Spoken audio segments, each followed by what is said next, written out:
might be a good shooter. So hopefully I want to see what he learned, man. So those are the two. It would be Deuce. Deuce came out, he had a little coming out party last year. So I want to see if Jericho Sims could take that next leap, man, because that'll help us out greatly if he could take that next leap and start the season as the center.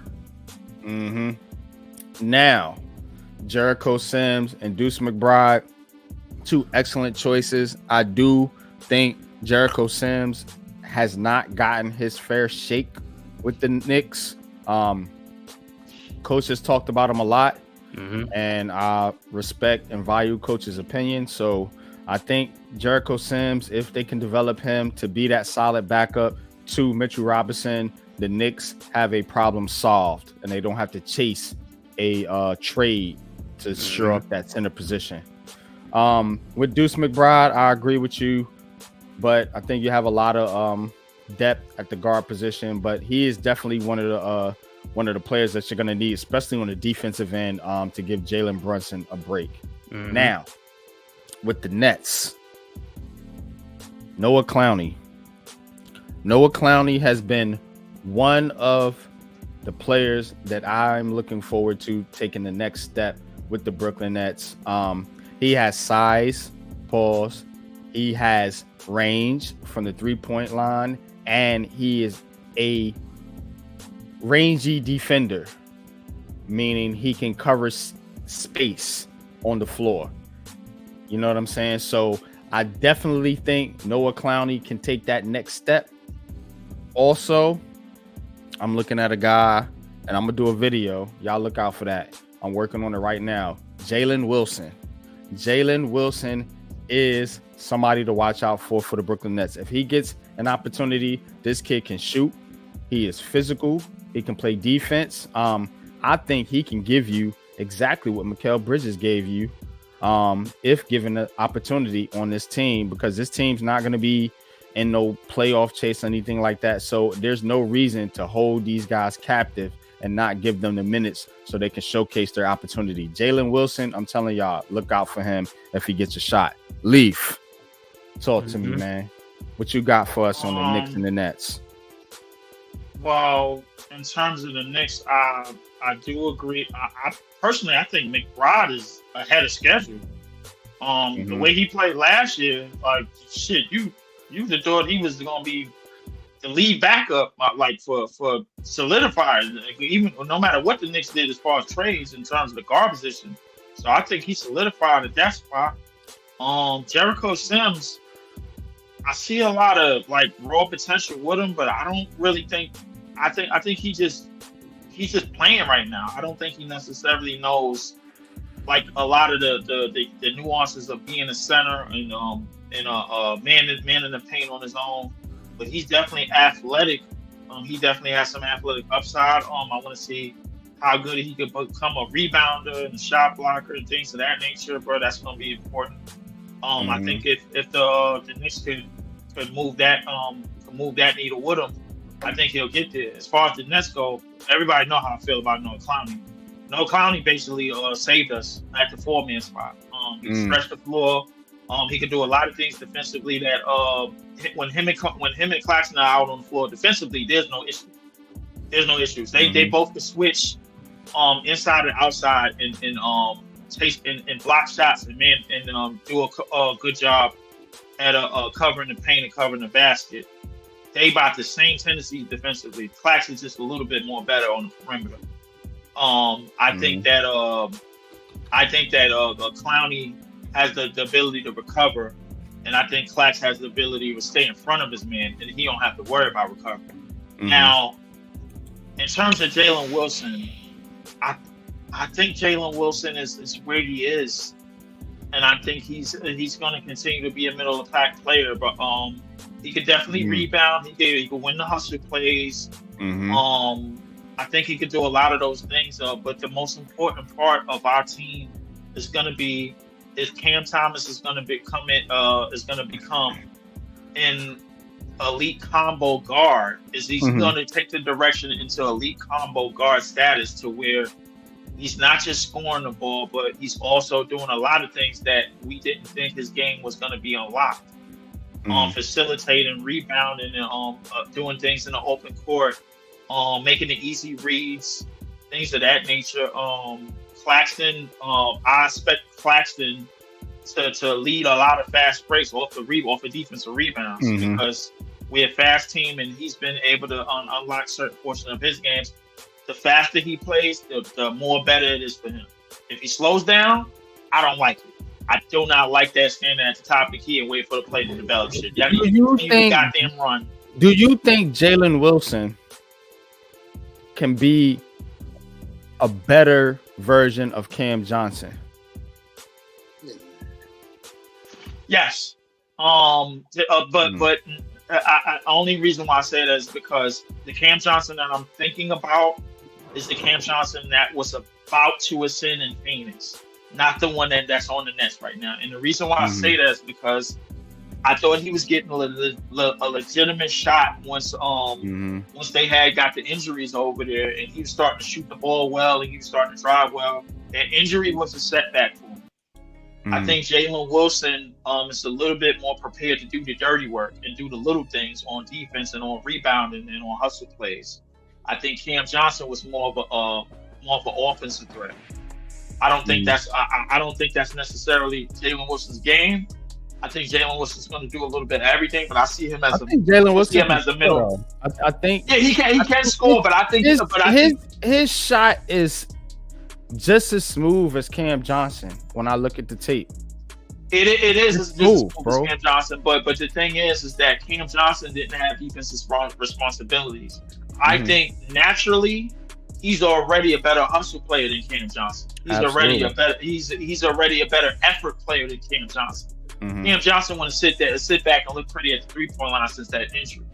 And I think what you got, I could tell about Jalen Wilson in the way that he calls that he gonna go out there and go after and go get his hands dirty. You know what I'm saying? But to me, he always still gonna be a middle of the pack NBA player. You know, I still see him as being a good glue guy, but I still see him as middle of the pack. Yeah, I don't think he's gonna be a superstar.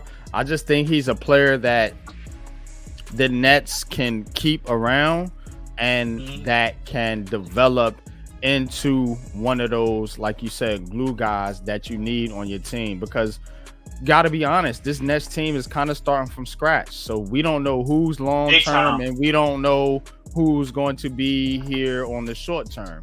You know what I'm saying? And to put that out there, and while the Dorian Finney-Smith trade for Jarvis Walker is a real thing. We trying to get a third team involved, and it looked like we going full in on a youth. A lot of pieces is gonna fall all after this year. Obviously, BS, aka that's bullshit for anybody that don't know. $40 million given to his ass. Who else? Cam Johnson is probably the only person that's still on contract. The Pistons, one of them, they couldn't get him, so they got Toby instead. Schroeder got 1 year left, and so the veterans is going to be basically out the door, guaranteed after this year. So definitely, y'all got me talking good about the Knicks, man, which is embarrassing, man, bro, for me to come on this podcast, but it's what it is, man. All right, Mets. I'm just gonna say this. Welcome. First of all, welcome to the show. Wipe your feet before you come in the door. And Mets. Appreciate you, man. You're doing an excellent job on the Big Blue Crew Sports Network. Thank you for joining the podcast. I want to talk to you about the basketball, but then before we end the show, I want to get your opinion on the Mets. But first, right now, just speak on the basketball and the Knicks and the Nets. I'm going to be quiet. We should have gotten the center in the draft if we went Hartenstein to the coup. But no, we got more guards, more small forward. Where's the logic in this, Leon? We need a center in case Mitch went down, and now we have to go back to playing a small 5 setup. There's no logic to this to me. I mean, I'm a creature of habit, a creature who wants things to be run extremely bureaucratically and put in little boxes of logic that I can understand them. The way the Knicks are structured doesn't have that to me. We need someone in the middle to go in with Mitch out for the better part of the next few months. Debatably, it could be even longer because we know how slow he is in recovery rate. That is true. But I will say one thing about it, Mets. Based on how y'all hustle and how y'all smaller players hustle, y'all haven't been playing bad with the small ball lineups. With Hart, running the floor, with DiVincenzo and a lot of people. Like, I'll give y'all credit for y'all. Y'all haven't been playing bad with the small ball lineups. However, here's the thing. Can I trust Julius Randle to play bully ball from the 5? No. Can I trust Achua to be a reliable small 5? Yes and no. There are games where he can pull it off and a lot of games where he can't. Can you trust Sims to do that? F no! Why don't you develop their players to do that? That's the thing about Tom Thibodeau. And what I've called him out on for years. He's a godforsaken tin man. He never adapts. That's true. That's been one of the biggest knocks on Tom Thibodeau. But I think he has been a coach to get the Knicks right. Now, again, if Jericho Sims or somebody already on the roster can develop into that player that can add and help Mitch Robinson at the center position, because it's you guys are putting too much eggs in one basket with Mitch Robinson. You know what I'm saying? And it's, again, I'm not a Knicks hater. I just love basketball, and I just love to break basketball down. And from a basketball standpoint, you need depth on the front court in the playoffs, especially in the playoffs, because that's when things get physical. That's when the refs start to swallow the whistle a little bit. Pause. So that's when you're gonna need to be physical, and that's when I told Cave and Coach last year about, or not last year, but last season, about Mitchell Robinson and how you guys were gonna miss him going up against Siakam and Turner in the front court with Indiana. So again, y'all have to shore that up.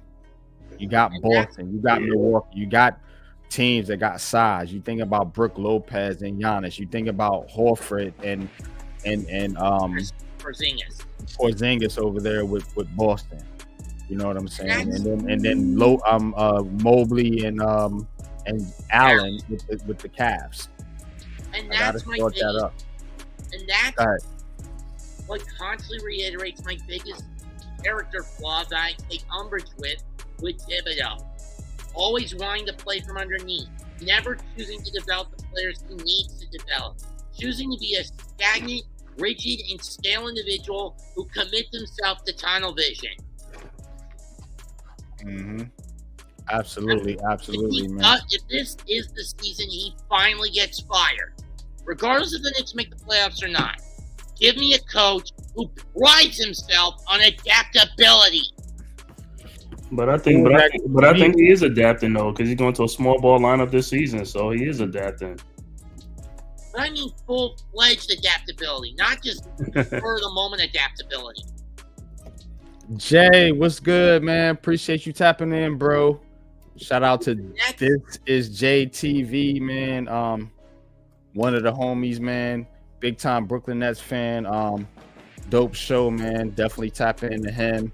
With big fan Breezy over there with the Brooklyn Nets vlog. Breezy's a Knicks vlogger, not a Nets vlogger. And Mets. Breezy's a Nets vlogger. Oh, I see Uncle Breezy. No, you're talking about somebody else. You're talking about big fan Breezy. Go ahead. And Tom Thibodeau has been signed to a 3-year extension, so he'll be here for another 3 more years, man. So. Damn it! Yeah, you didn't see that? You didn't know that? Yeah, he been signed. That was in July, bro. Yeah, they extended because they had to sign him, man. I mean, you ain't gonna fire a coach, man. That's got your guys going in the right direction. As with the Nets, to me, like I said when we did breaking down the Atlantic Division, this year to me, they're cannon fire. No more, no less. sure they may have gotten a few pieces, but I'm not sure if it's going to be enough to elevate them. Yeah, I don't think the Nets are trying to elevate this season. They're trying to elevate for the long term. And the way you build out a team is through the draft. And they have the picks now, thanks to the Knicks partially, and thanks to, more importantly, the Houston Rockets, who gave us our picks back.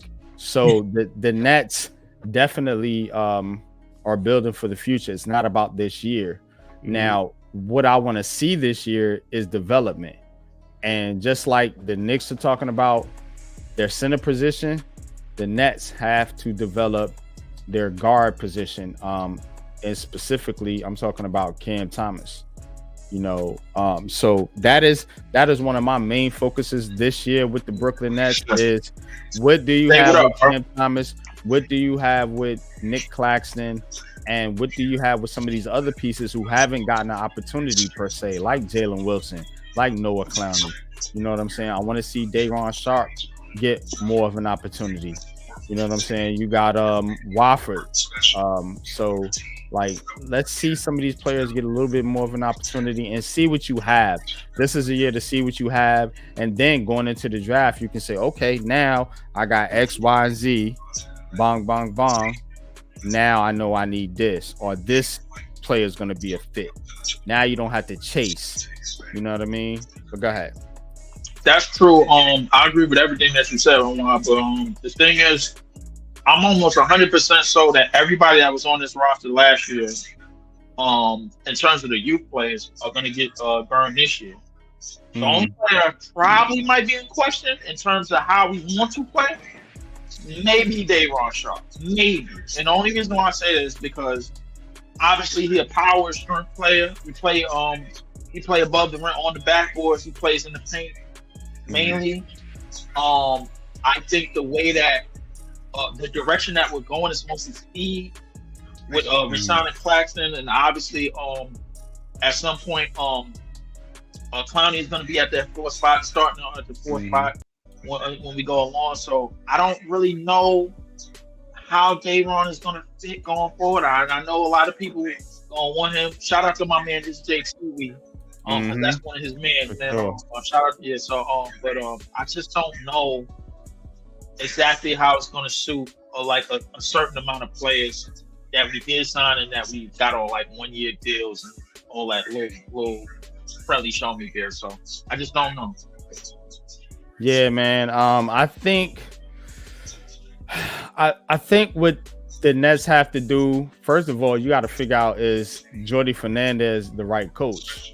You know what I'm saying? That's like A1, number one. You know what I'm saying? So I think he's gonna have to show the ability to win some games this year. I mean, you're not looking for him to win, 35, 40 games, but don't be bottom of the barrel type shit. Like, you know what I'm saying? Compete and at least show something, at least show some promise, at least show some development of the young players. And that's the one thing you're looking for, number one. And then, of course, to build off that, you're looking for the development of your young players, like you said. And the third thing the Nets can do is do your goddamn best to get rid of Ben Simmons. That's the third thing they can do, and try to get some of these contracts. Cam Thomas. Yeah. That's already done. I mean, after this year, it is done. But I want them gone. No, but I mean, I know you want them gone now. I wanted them gone yesterday. And you got to think, even if he's healthy and he plays, he's getting away of the development of your young players, because he's not going to be here next year. So if you're gonna play him and he's healthy, he's in the fucking way. Either way, I want him out of here. That's that you have to do that. And then you got to try to shed some of these contracts, like you said earlier with Cam Johnson and DFS. So those are the three things the Nets have to do in this season, in my unpopular opinion. Y'all hit that motherfucking like button. Let's go. But I mean, but hold on. If you want Ben Simmons to play, but what if he gives you a better chance to tank? You want him to play. And he's not going to give you a better chance to tank. I don't know if he's going to give us a better chance. If he's playing and he's healthy, he's not a bum. He's a yeah, bum, but he's not a bum. Like, he's going to play. The thing is, he's a bum. Yeah. He's a thief. He's a robber. He's a liar. He's a stealer. He's a whole bunch of things. But the thing is, I don't want him out on the court, whether we trying to win or not. Me personally, like, just off the strength of his history. You know what I'm saying? I'm done with him. I don't want him to make another penny in this league. And I mean that. I'm standing on business. I mean that. I mean every word that I say when I say that. I'm not turning back nothing. That's it. Yeah. That's how I said it. You know, so but going forward, I think that the beginning of the season needs to be a firm placement on, all right, we playing these young players. We want to know how we're going to play. We're going to have to add veterans later on once we start getting up and start rising as a team. Mm-hmm. That's years down the line, obviously. But as of right now, this is a youth movement. This is a youth year. We got Killian Hayes, which leads me to believe that we probably won't have a top 3 pick. I didn't say that out loud. But realistically, this is a youth movement, and a lot of the veteran players is going to be moved out the way. That includes Bogdanovich, Ben Simmons, Dorian Finney-Smith, and I think the only player that's going to be here of some age and some relevance is probably Dennis Schroeder, because he likes the young guys, got a good rapport with them, and he's probably our only best shot that we got at point guard. But I would like to see the ball in guard situation hands of Cam Thomas, because I want to see how he's going to excel as being a lead guard and a lead facilitator at some point. You know what I'm saying? So, I mean, he can score, but I want to see what else he can do other than score. You know what I'm saying? So, go ahead, man. Now we get to the Met elephant in the room. I am really pissed with it. I'm going to be blunt. Tonight's game was dog crap. Where is the logic in moving Quintana out of his spot in the pitching rotation and putting Severino in there, or even pulling Quintana out for Peterson tomorrow? Not that game's going to get played tomorrow because Hurricane Helene, which is probably going to wipe out both tomorrow's game and Thursday night's game and move those games to Monday anyway. Mm-hmm. And again, the Mets didn't show any semblance of plate discipline against Swellenback. Yep. So, do you think, I'm going to ask you this question, because I asked Cave, if the Mets and the Yankees were to meet up in a Subway Series, because I do expect them both to be in the playoffs, who do you think going to win? On paper, with what we saw during the regular season, the Mets. But again, it depends on how much of a noose the habit that Mendoza has, which is pitcher gambling, is put on. Hell no, to the no, hell to the no. Because what happened tonight is pitcher gambling. You think the Mets going to beat the Yankees in the World Series? Hell no, to the no, hell to the no. My point is, that's only going to happen if Mendoza's compulsive habit to gamble with his damn about Mendoza. Ain't beating. Hell no, to the no, hell to the no. Mendoza. Mendoza gonna stop judging Soto? He did before. He can do it again. And besides, my point is, Mendoza needs to get a cap on his hubristic bullpen in pitcher gambling. You know Mendoza, man. You know what Mendoza is. Cannot play with him. Cannot win with him. Cannot coach with him. Can't do it. You know how many rants I have on him where he basically blows games because of his gambling habit? On my channel alone.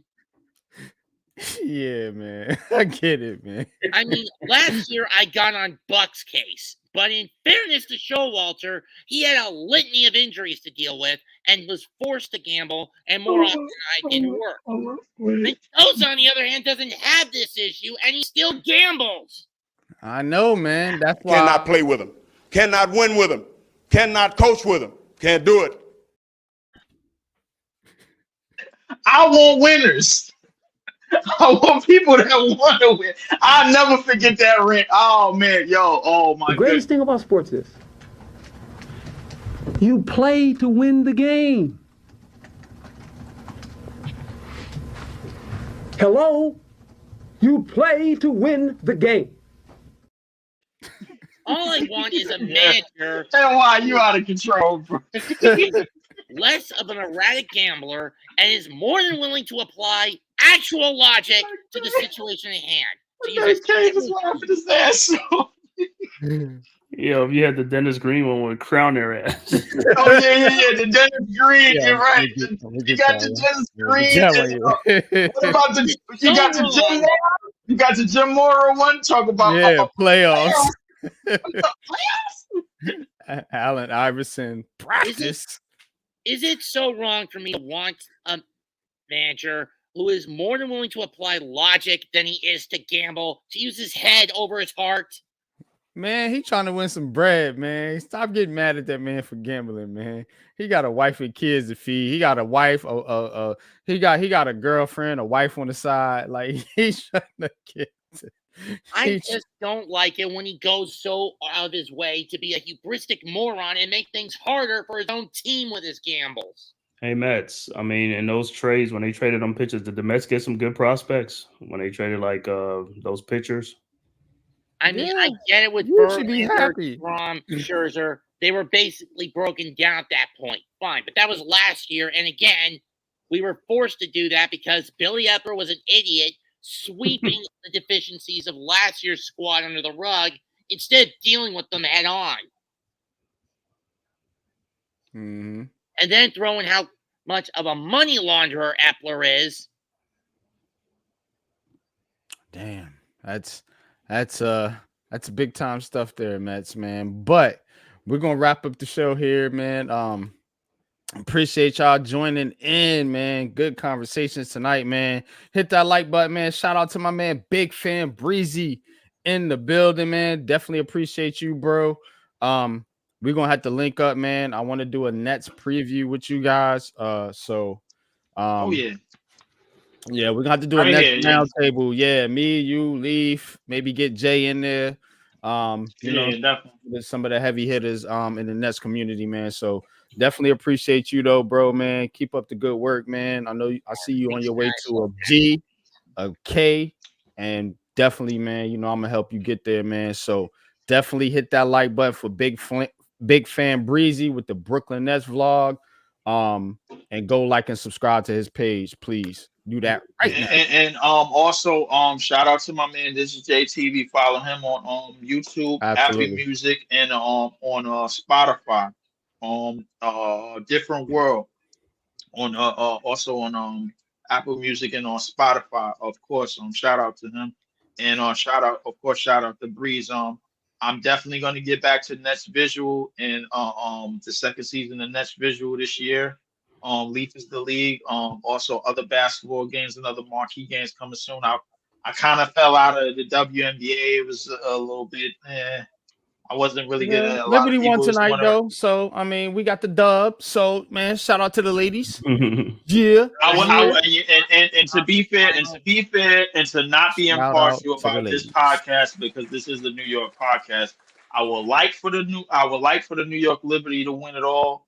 However, I was hell bent that the Minnesota Lynx is one of those problematic teams. They just know how to win any kind of game. Mm-hmm. Professor Collier is definitely defensive player of the year. If she didn't get a vote for MVP, I think they said Angel Reese got a vote for MVP. Somebody has said that.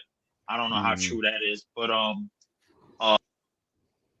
that I paid close attention to like the second half of the season, first and the second half of the season. the way they was easily beating Vegas. I saw Vegas that. in a battle right now versus Seattle. It's 66-65. Mm-hmm. 68, Yeah, definitely. So, but I'm actually looking forward to seeing what the Liberty can do this year on this playoff run, man. That's going to be big for the city. Mostly because they're one of the last OG teams, and they still haven't won a title. Right. And they couldn't get it done in 3 of the first 4 years against the Comets. Couldn't get it done against Los Angeles. Couldn't get it done against Vegas.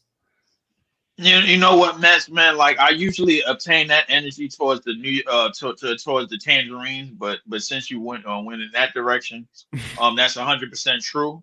Absolutely. They couldn't get it done, but hopefully, but they got another opportunity to get it done now, and I'm gonna give them another chance before I give up on you. You know, I'm like Big Al. I've never been a fan of the Knicks, so like everybody know that. So. And who they have a better chance? Bless your heart, man. Son. If you've watched Awful Coaching's my heart is full and pure. If you watch anything done by that awful coaching guy, you know he's gone off the deep end, blasting the Fever's coaching staff.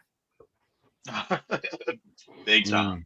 You got to definitely point about that. Yeah, man. But we're gonna wrap it up, man. So definitely appreciate each and every one of y'all, man, for tapping in tonight, man, to Heart of the City, man, episode 86.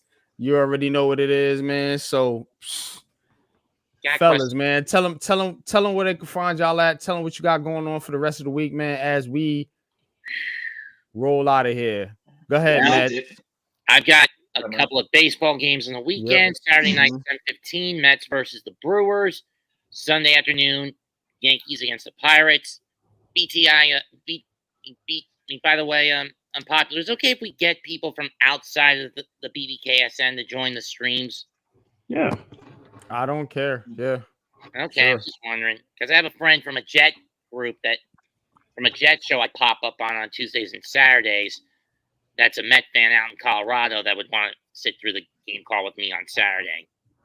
That's cool. I don't have a problem with it. All right. Yep. I'm actually glad you asked that question, Mets, because this year I'm gonna try to get as many people as I can, as many Nets people as I can to join my streams. Obviously, of course, you NY, I have your front center, of course. Anytime when there ain't no foosball games going on, man, I know y'all locked into the Giants. Yesterday couldn't have been a good Monday night for y'all because I watched exactly what happened and I was shocked. I ain't gonna lie to you. I was shocked as hell. I wasn't shocked. I look, man. I put it out on Twitter last year. That young man. I can go back to my Twitter tweets last year, where I said Jaden Daniels was the number 1 quarterback. Even when everybody was saying it was Caleb Williams, I said Jaden Daniels was the number 1 quarterback, and he was the only quarterback that I would take. I was on some Brian Dable shit. He was the only quarterback I would have went out there for. It wasn't Drake May. Cave knows that. Jaden Daniels was the only quarterback that I liked in this draft pretty much. You know, I like Penix too, but, you know, I was afraid of Penix injury concerns. But Jaden Daniels, man, was that dude, man. I already knew. I knew he's going to be a problem. He's going to be a problem for Washington if they protect him and keep him healthy. I think he's going to be a problem in that division. I think, listen, the time is ticking. Yeah. The time is ticking on. Well, I ain't gonna say y'all because we already went through. We're young. We're the second youngest team to the Packers, to you guys, to us. Yeah, y'all second youngest team to us. But I will say in terms of Dallas and Philly, y'all better they better get their shit together because the best quarterback in that division at the end of this year may very well be Jaden Daniels. So the thing is, man, they better clean it up. But I was very shocked last night. But definitely youtube.com/athlete4788. I am trying to go all in as much as I can this year on a lot of hoops, a lot of basketball, Rutgers basketball, man. We ain't doing no Knickerbocker games, man, at all. I don't approve of nothing that this. Unless they're playing Nets. Yeah. I gotta do the Nets, even though they trash, man. I take our trash over anything the Knicks is promoting on any day because they not. If they fooled me in the '90s, bro, and they're not gonna fool me again. No, I'm not sticking with that. So, definitely shout out to this JTV. Shout out to my Nets family, big fan Breezy, everybody over there. As many names as I could put, man. I ain't gonna remember everybody. Of course, NYG. Rutgers basketball is coming soon. Leaf is the league. I'm gonna do opening night of the NBA. On Leaf is the league episode. I'm do opening night. Anybody that want to join in, man. Whatever fan you was watching the games. I'm trying to figure out the market games. Try to get some preseason games, man, because I ain't go live in a minute, and I ain't doing no 2-hour, 2.5 hour streams in a minute. I might even bring Cave up and might do a bum ass Knicks game, man, just to call it. Yeah. That's the only time I'm going to show up. I ain't going to show up to no intramural games for the Nets. That's intramural, bro. I mean, wow. Intramural, bro. It's cool. I mean, with all four of your fans, you know. It's cool. But listen, I want to make sure you show up, man, when the next season is about to come doing the ultimate demise. Yeah, and then we can sit in here together, and then I could hold, and then we could go to the screen front and center, and I could point to every play and be like, see that right there? That's why you lost. See that right there? Just know that these colors don't run, bro. That's all. Be there all day. No, you saying colors don't run. Those colors don't win neither. Those colors win, bro. Those colors don't win neither. But definitely. But shout out to everybody. Shout out to NYG Mets. Shout out to ManCave. Shout out, of course, Lou, Pat. Appreciate it. Yesterday, that was a dope ass stream. Yesterday, me and Cave did with Pat and everything. Yeah, that game was a bullshit wash. That was nothing. But the other game yesterday, that was a pretty good game. Looking forward to this weekend. I may start pack them up this weekend. I don't care. I'm wondering how I feel about it, man, because there's so many football podcasts. But I may start it. I'm not too confident about this game going into Minnesota. We might get the hell beat out of us. I ain't gonna lie to you, but we got to do it. So I mean, appreciate all y'all. I'm gonna be out. I'm gonna get y'all on the flip side. Y'all stay up. All right, man. Appreciate you, Leaf, man. Cave, tell them where they can find you at, bro. Tell them what you got going on for the rest of the week. You can find me at the ManCave podcast on YouTube, the ManCave _ Scott at Twitter. And tomorrow, please tap in tomorrow. I'll be going live tomorrow, 7:30, doing Knicks at Night talk, talking about the injury concerns of the Knicks with Randall and Robinson. Yeah. So I'll be in there at 7:30 tomorrow, talking some real basketball about a real team, a real contender, the real team of New York. You know what I'm saying? You already know how it goes. 7:30 tomorrow, man. Tune into that. And then Thursday night, of course, I'll be with the Big Blue Crew Sports Network doing of course the Cowboys and the Giants game, so you'll find me there. Then Friday, with my brother NYG, we're doing the Black Top podcast. Yeah, we're doing the Black Top. Mm-hmm. We'll be there for the Southeast Division breakdown, so make sure you tap in that on Friday night. And then on Saturday, I'm going to probably try to do one of those earlier games, like 3 or 4 o'clock games, pick which one of them to do the college football. Then, at nighttime, that big Georgia-Alabama game, Pat's going to do that, but I'm more like I'm going to be on that one too. Georgia-Alabama game. And then on Sunday, Giants Convo, and we're going to be streaming the game on Sunday too. And also this season, man, it's Duke basketball, college basketball, when they come in, I'm going to be Duke basketball, the real team from 8 miles. The real team from 8 miles away. The real team from 8 miles, the Duke Blue Devils, royalty. You know how that goes. So I'm going to be tapping the Duke basketball this year, man. So, yeah, that's where you'll find me at, man. And one more thing, everybody, please hit that like and subscribe button. Also, subscribe to the Big Blue Crew Sports Network. Subscribe to Unpopular Opinion Sports NYG, my show, the ManCave Podcast, Mets 2128, Big Pat, Sports Talk, G Nation Inside Sports with Big Lou, Wales to New Jersey, Miz in the midday, Mac the Giants fan, Zion's in it, and the rest of the Big Blue Crew Sports, Classified 3F with Joel, and also Leaf Diggy and stuff like that. So please subscribe. Yes. Subscribe and hit that like button, man, for me, myself, Unpopular Opinion Sports, Escar, aka the ManCave, and Mets 2128, aka Snarf. Now, catch me, as ManCave said, Blacktop Podcast Friday night. We will be previewing the Southeast Division in the NBA. We will continue these NBA previews up until the start of the regular season, man. So definitely tap into that, man. It's been excellent conversation, excellent show so far. We've knocked down the Atlantic Division and the Central Division. Now, also, Giants conversation. This week it will be at its normal time. The Giants game, I believe, is in the afternoon. Thursday night. No, Giants on Thursday. Thursday night, but the following week, I mean, is in the afternoon. Now, that week 5 is what I'm talking about. That week, I will be doing the Jets Minnesota game at 9 in the morning, 9:30 in the morning. That is the London game. So I will be up calling that game. I've been doing this for the past couple years, so definitely catch me up calling that London game. And then we will get into Giants conversation, and then the Giants game, I believe, will be later on. So I will be on that call as well. But so it'll be a little different when the games are in the morning, because I am the morning person for the Big Blue Crew Sports Network when it comes to play calling. Now, also, Heart of the City, man. We're going to keep Heart of the City rolling. I want to get into some other cities. So if you guys have a city you live in, a city you're from, and you want to talk about it, I want to get into that. I want to kind of compare, and we won't just talk sports. We'll talk food, we'll talk culture, we'll talk some different things. So if you know somebody that's interested in talking about their city, tell them to hit me up. Unpopular Opinion Sports. Where is my email at? I have to go to this other tab. But tell them to hit me up. There it is.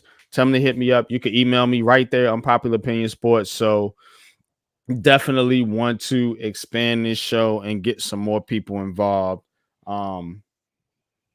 with Heart of the City, man. Because everybody got a heart. Every city got a Heart of the City. You know what I'm saying? It's not just New York, man. We just that's our town. That's where we from. That's what we love, man. So, but other than that, like you said, tap into the Big Blue Crew Sports Network. Tap into Mets. Tap into the Man Cave. Tap into the Miz and the Midday. You know, Big Pat Sports Talk. G Nation Inside Sports, Classified 3F with Joe, the whole crew. And Coach Ed Gladney's Amazing World of Sports. Coach will be back soon. Definitely. We had to hold Coach down tonight, pause, but he will be back soon. And definitely he is on the mend. So shout out to Coach, man. Senior wishes to my brother, Coach Ed Gladney. And again, man, we missed Coach's Corner tonight, man. But you know, we tried to hold it down with the WNBA. Vegas 77-70 right now over Seattle. So hopefully they will close out Seattle, and then I want to see this Vegas New York series.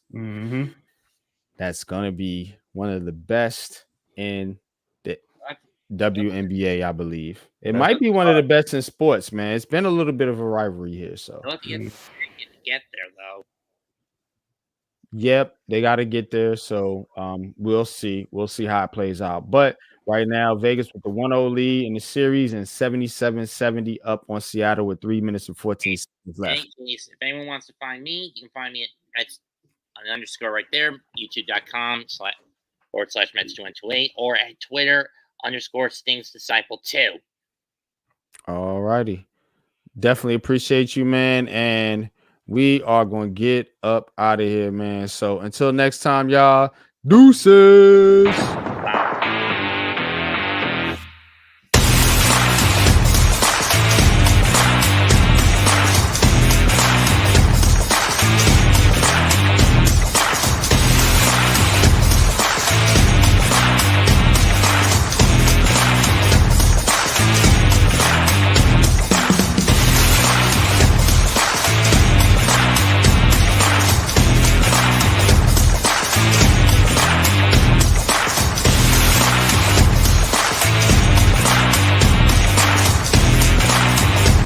This has been a Big Blue Crew Sports Network production.